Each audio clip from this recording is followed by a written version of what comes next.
Hello बच्चों, कैसे हैं सब। तो सबसे पहले आप सभी को क्लास 12th में आने की ढेर सारी बधाइयां। अब आती है सर बात कि क्लास 12th में तो आ गए, सबसे पहले सर क्या चीज जरूरी है हमारे लिए। ठीक है, वो है जरूरी बच्चों सिलेबस का जानना बहुत जरूरी है। और दूसरी बात कि सर किस तरीके से अपनी तैयारी को हम स्टार्ट करें, किस तरीके से हमें मोटिवेशन मिलेगा। तो बच्चों घबराने की बिल्कुल जरूरत नहीं है। आप देख सकते हैं यहाँ पे टाइटल ही मैंने दिया है क्लास 12। बात करने वाला हूं मैं मैथमेटिक्स की, जहां पे हम चर्चा करेंगे बच्चों डिटेल में, that is detail analysis of syllabus and road map की किस तरीके से आपने किन किन चीजों का ध्यान रखना है जब आप अपनी तैयारी कर रहे हो मैथमेटिक्स को लेकर। तो चलिए स्टार्ट करें। तो सबसे पहले गुजारिश है कि वीडियो को ज्यादा से ज्यादा शेयर कर दे और पसंद आए तो बच्चों जरूर से जरूर लाइक करना। चलिए स्टार्ट करते हैं। तो अगर हम बात करें, ठीक है, न्यू एजुकेशन पॉलिसी के अनुसार तो पेपर का जो पैटर्न है मैथमेटिक्स की अगर मैं बात करूं इस बेस पे रहने वाला है, जहां पे आपका इजी लेवल है ना, जो हम बोलते हैं डिफिकल्टी लेवल, तो जो इजी डिफिकल्टी लेवल है, ठीक है, वो आपका 55% रहता है। कहने का मतलब बहुत अच्छा एक आपका परसेंटेज है, बच्चे आसानी से क्लियर कर सकते हैं, बस उनको कुछ खास चैप्टरों में ध्यान देना पड़ता है। यहां पे जो क्वेश्चन पूछे जाते हैं बच्चों वो डेमोन्स्ट्रेट नॉलेज अंडरस्टैंडिंग के ऊपर, ठीक है, आपकी कितनी अंडरस्टैंडिंग है उसके ऊपर यहां पे क्वेश्चन देखा जाता है। दूसरा medium difficulty level, medium type के जो क्वेश्चंस हैं, ठीक है, जो एप्लीकेशन बेस्ड हैं, जहां पे आपको सॉल्व करना होता है, वो आपके हैं 25%। ठीक है, अच्छा खासा है यहां पे वेटेज। और अगर हार्ड लेवल की बात करूं, हार्ड डिफिकल्टी लेवल, तो यहां पे जैसे केस बेस्ड स्टडी क्वेश्चन जो होते हैं आपके, जिसमें एनालिसिस इवेल्युएट क्रिएट करना होता है आपको खुद सोच समझ के कि क्या हाँ बन सकता है इसका, वो आते हैं आपके 20%। तो ये टोटल हो गए आपके कितने 100% यहां पे। ठीक है, तो 100% आपका इस तरीके का पेपर जो है देखने को मिलने वाला है अगर मैं कंपिटेंसी लेवल की बात करूं तो। ठीक है मेरे दोस्त, अब आता है सर सिलेबस। तो बच्चों अगर मैं सिलेबस की बात करूं मैथमेटिक्स, ठीक है, ब्लूप्रिंट आप देख सकते हैं 2025 और 26 के सिलेबस के अनुसार, क्योंकि आपका जो एग्जाम होगा वो 2026 में ही होने वाला है, 2025 में आप तैयारी करेंगे। तो बच्चों इसको डिवाइड किया गया है, ठीक है, आपके 6 यूनिट्स में, यूनिट नंबर 1 2 3 4 5 6, 6 यूनिट्स में डिवाइड किया गया। इसको पढ़ने से पहले आप लोग को एक चीज बोल दूं, इस चीज पे भी आपने फोकस करना है। ठीक है जी, इजी लेवल आपका 55% आता है, मीडियम लेवल जो आपका वो एप्लीकेशन बेस्ड होता है 25%, और जो हार्ड लेवल होता है वो 20% है। तो घबराने की बिल्कुल भी जरूरत नहीं है। तो चलिए आगे बढ़ें। सबसे पहला यूनिट आता है दोस्त आपका रिलेशन एंड फंक्शंस का। ठीक है, ये आपका कैरी करता है 8 मार्क्स। उसके बाद आता है एलजेब्रा, ठीक है, इसका भी डिटेल बताऊंगा मैं, घबराओ मत। एलजेब्रा की बात करें ये आपका 10 मार्क्स का आता है। कैलकुलस एक बहुत अच्छा पार्ट है, ये आपका बहुत अच्छा यूनिट है, 35 मार्क्स अकेले देखो। उसके बाद वेक्टर्स एंड 3 डायमेंशनल ज्योमेट्री, ये 14 मार्क्स का आपका देखने को मिलता है। लीनियर प्रोग्रामिंग 5 नंबर का। प्रोबेबिलिटी की अगर मैं बात करूं तो ये 8 नंबर का आपको यहां से देखने को मिलता है। तो ये हो गए आपके 6 यूनिट। तो यहां तक अगर मैं बात करूं आपका टोटल ये आपके हो गए 80 मार्क्स। और आपका होता है इंटरनल असेसमेंट, है ना, जो आपके स्कूल के अंदर लिया जाता है, जैसे कि आप पीरियोडिक टेस्ट हो गया आपका 10 मार्क्स का, और जो आप मैथमेटिक एक्टिविटी जैसे कि आप फाइल बनाते हैं, प्रोजेक्ट फाइल बनाते हैं, उसका 10 मार्क्स मिला के 20 मार्क्स। तो टोटल कैरी हो गया आपका 100। अच्छा, इस 20 मार्क्स में से तो अक्सर बच्चों के देखो 17 18, ठीक है, 20 भी आ जाते हैं मैक्सिमम बच्चों के। तो यहां तो घबराने की जरूरत नहीं है। ठीक है, बाकी से अगर आप सोच के चल रहे हो कि भैया ज्यादा से ज्यादा ला सकते हैं और कौन कौन सा इजी चैप्टर है, सारी चीज मैं डिटेल में बताने वाला हूं। ठीक है, जो बच्चे मैथ्स में कमजोर हैं खास करके कि सर कौन कौन सा चैप्टर कर लें ताकि क्लियर हो जाए, तो वो मैं आगे आप लोगों को बताने वाला हूं। तो यहां पे हमने बात कर लिया अपने 100 मार्क्स का, ठीक है, किसका क्या वेटेज है, ये सारी चीजें हमने देख लिया है। अब बच्चों हम डिटेल में अगर बात करें, इसका ब्रेकडाउन अगर करें यूनिट वाइज, तो सबसे पहले जैसे कि मैंने आपको कहा है यूनिट 1 के अंदर आपका आता है sir relations and functions 8 marks का। क्या क्या होता है इसके अंदर देखो, बोला this unit covers different types of relations, ठीक है, इंक्लूडिंग जैसे reflexive, symmetric, transitive, equivalence relation, ये सब आपको देखने को मिलेगा। यहां पे बहुत इजी होता है। It also introduces various types of function, इसके अलावा आपको अलग अलग टाइप के फंक्शंस भी यहां पे देखने को मिलेंगे, है ना, 1-1 फंक्शन, ऑन टू फंक्शन, ये सारा आपको यहाँ पे देखने को मिलेगा और उनकी प्रॉपर्टीज। इसके अलावा इसके अंदर additionally you will explore inverse trigonometric function, ठीक है, जैसे आपने क्लास 11th में किया था ट्रिग्नोमेट्रिक फंक्शन, 12th में आप इनवर्स ट्रिग्नोमेट्रिक फंक्शन भी करेंगे अगर हम बात करें रिलेशन एंड फंक्शन के अंदर। इसके साथ साथ आप domains, ranges and graphic representation जो आपने क्लास 11 में थोड़ा बहुत किया था उसका थोड़ा सा हाई वर्जन आपको अब यहां पे देखने को मिलने वाला है, ठीक है। तो ये सारा चीज करेंगे आप और ये आपका होता है 8 मार्क्स का, ठीक है। दूसरा आते हैं एलजेब्रा, ये तो हर एक बच्चा करेगा, ठीक है। जो बच्चा कमजोर भी है मैथ्स में 10 मार्क्स में से आसानी से देखो यहां पे 8 से 9 मार्क्स हर एक बच्चा ला सकता है, ठीक है। बहुत इजी होता है इसके अंदर। बोला इस यूनिट के अंदर आप मैट्रिसेस, डिटर्मिनेंट्स पढ़ेंगे, ठीक है, बहुत इजी है। हार्डली अगर आप 10 दिन अगर मेहनत कर ले इस चीज के ऊपर, मैट्रिसेस और डिटर्मिनेंट के ऊपर, आपकी अच्छी तैयारी हो जाएगी।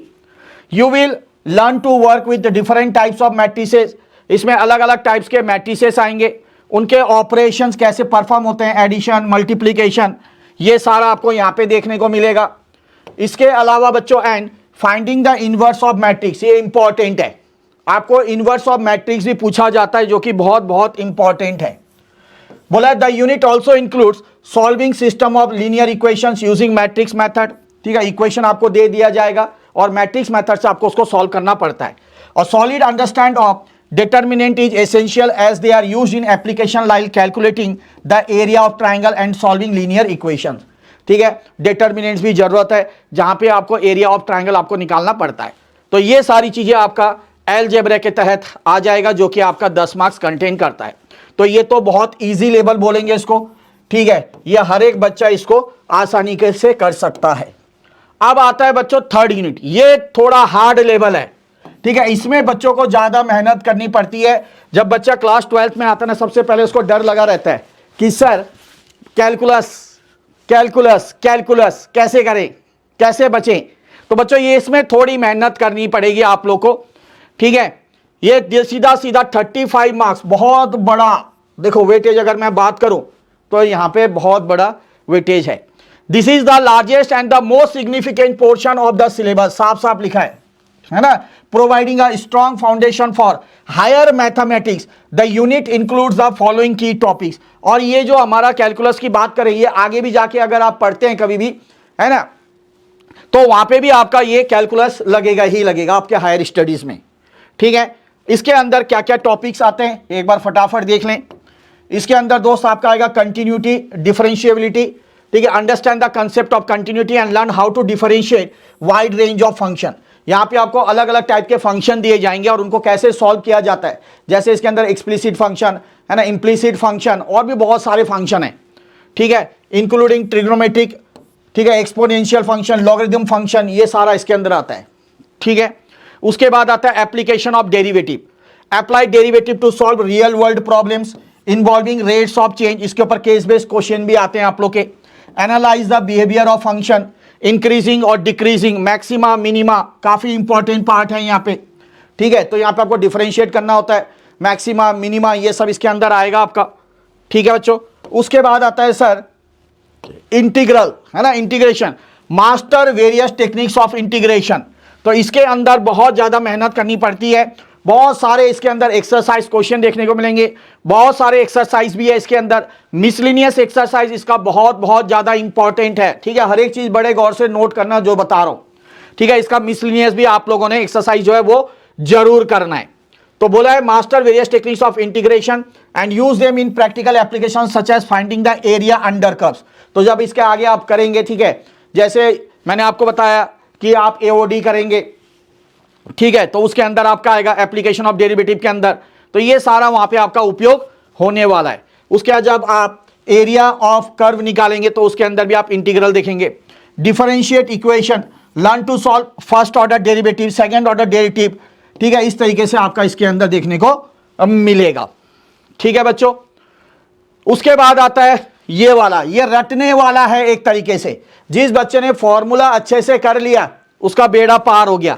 ये 14 में से आराम से 10 से 12 मार्क्स तो कहीं नहीं गए, ठीक है। तो इसको बिल्कुल आराम से कर लेना, जो जो आपको इजी लगते हैं पहले या तो उसको कवर कर लो, इतना श्योर कर लो कि वे 60-70 तो कहीं गए नहीं, आराम से आ जाएंगे 60 मार्क्स।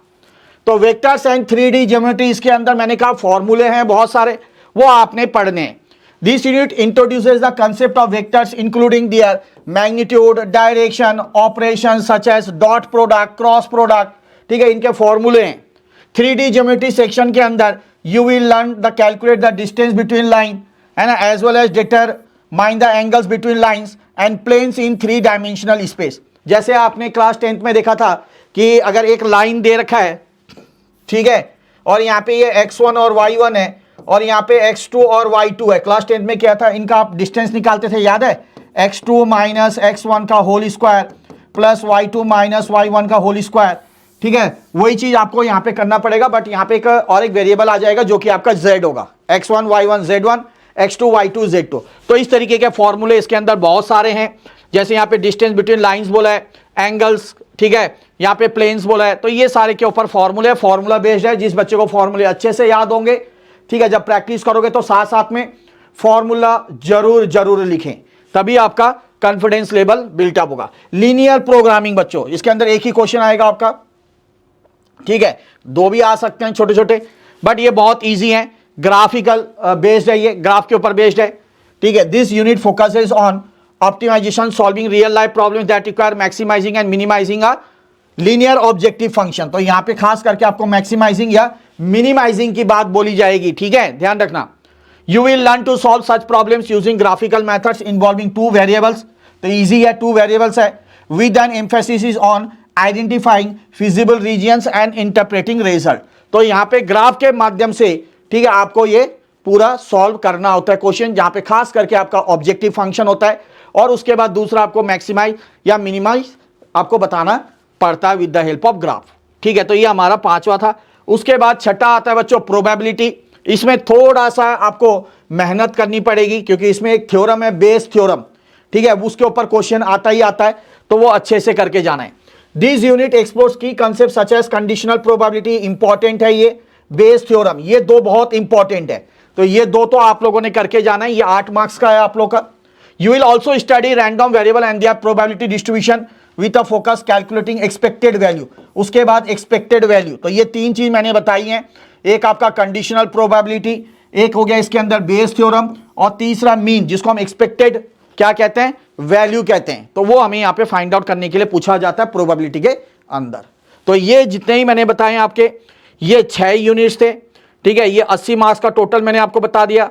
कौन कौन से ईजी है मैंने आपको यहाँ पे बता दिया, है ना। जैसे मैंने आपको बताया यहाँ पे अलजेब्रा पोर्शन, ये इजी है काफ़ी, वेक्टर, ठीक है, 3D हो गया आपका, उसके बाद LPP हो गया, तो ये आप लोग के बहुत इजी वाले हैं। तो इतना तो आप लोग आराम से कर सकते हो।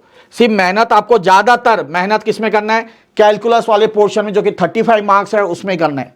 तो पहले इन छोटे मोटे चैप्टर को या तो ख़त्म कर लो, ठीक है, जो मैंने आपको बताया, इनमें ज़्यादा टाइम नहीं लगता है। सबसे मैक्सिमम टाइम आपको 3 से 4 महीने लगा लो, आप कम से कम 3 से 4 महीने आपको पूरा कैलकुलस में लग जाएगा, ठीक है, मेन बात है। तो पहले कर लो, छोटे छोटे चैप्टर खत्म कर सकते हैं, फिर आप लोग 35 मार्क्स जो है आपका कैलकुलस, उसके लिए आप फिर मेरे दोस्त आगे बढ़ सकते हैं। क्लियर है इतना? चलो जी, तो ये तो आप लोग को मैंने पूरा यहाँ पे डिटेल में एक एक चीज बता दी है। होप आप लोगों को समझ में आ गया है। अब काफी बच्चों को लगता है कि सर शुरू कहाँ से करें, है ना, रोड मैप बता दो, road map for your academic preparation. अब आप प्रिपेयर करेंगे तो सर किस तरीके से करें ये बताओ। तो सबसे पहला कदम क्या होना चाहिए, जब हम कोई चीज़ तैयारी करते हैं तो सबसे पहला कदम क्या होना चाहिए, सबसे पहला स्टेप हमारा होना चाहिए कि सर हमें पता होना चाहिए क्या, अंडरस्टैंड द सिलेबस स्ट्रक्चर, कि हमारा जो सिलेबस है उसका स्ट्रक्चर कैसा है, कौन सा चैप्टर हाई वेटेज का है, कौन सा कम वेटेज का, कौन सा ईजी है, जैसे मैंने अभी आपको पीछे बताया। तो सबसे पहले आपको जैसे ऑलरेडी मैंने बताया, इसके 6 यूनिट्स हैं।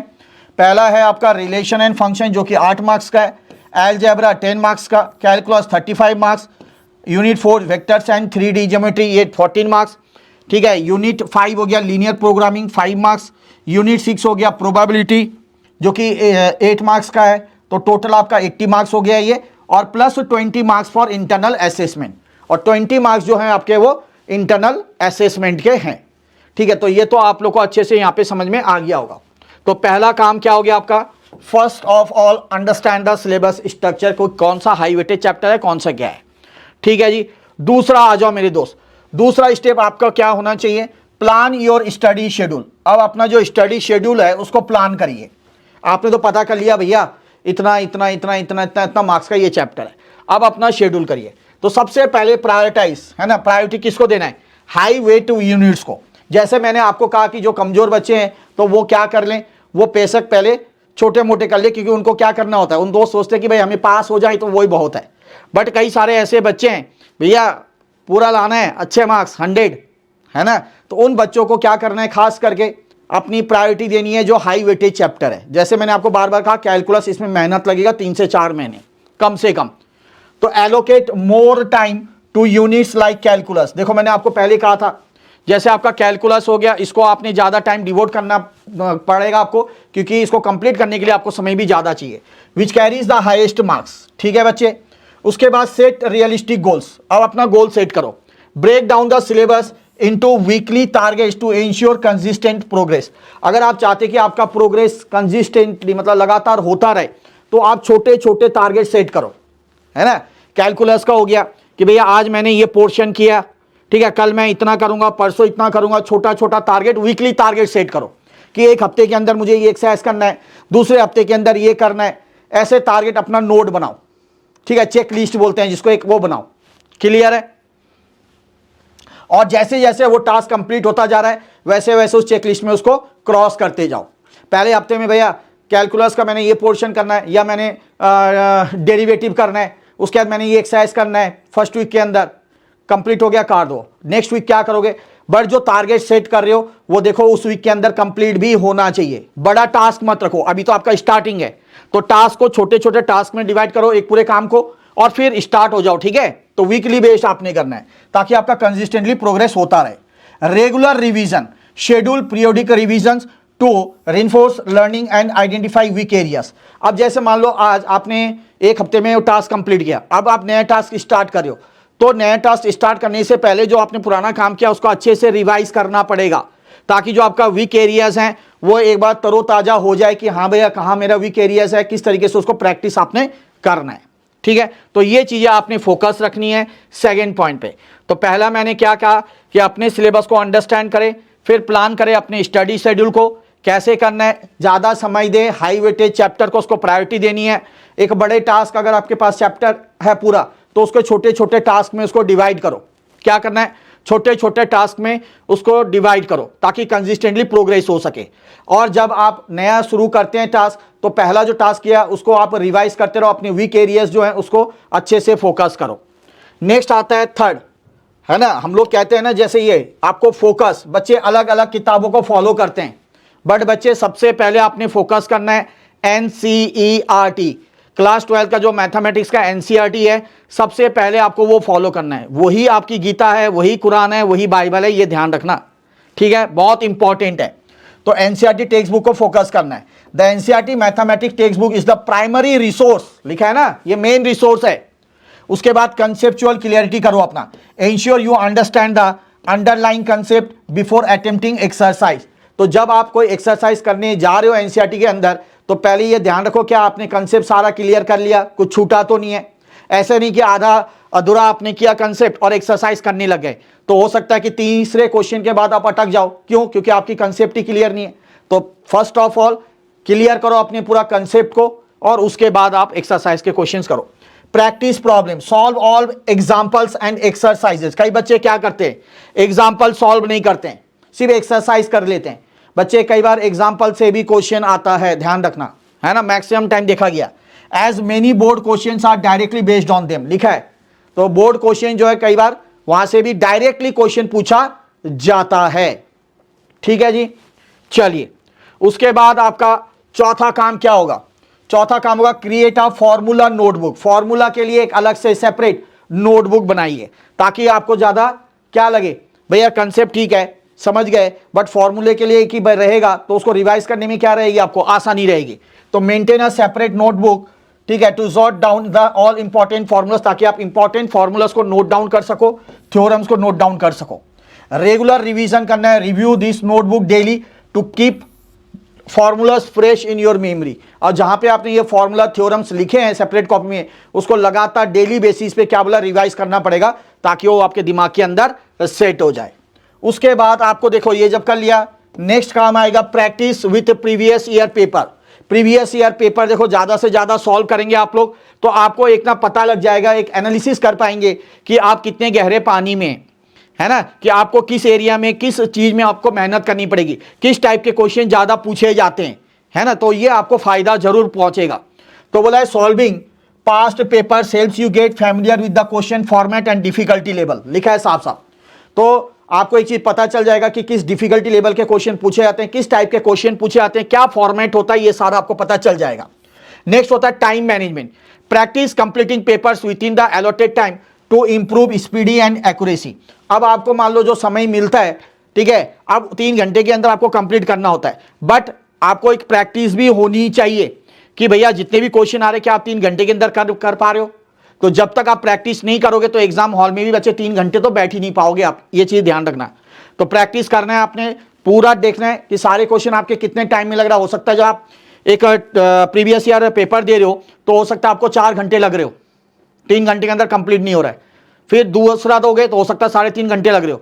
ऐसे प्रैक्टिस करते करते उसको कम से कम खींच के लाना है 2.5 घंटे से लेकर 2.25 घंटे तक का, ताकि आपके पास 15 या आधा जो घंटा होगा, 15 मिनट से आधा घंटा, हाफ एन आवर, वो आपका रिवीजन के लिए एक बार बच जाए, है ना, जब आप पूरा सॉल्व कर लेते हैं पेपर को।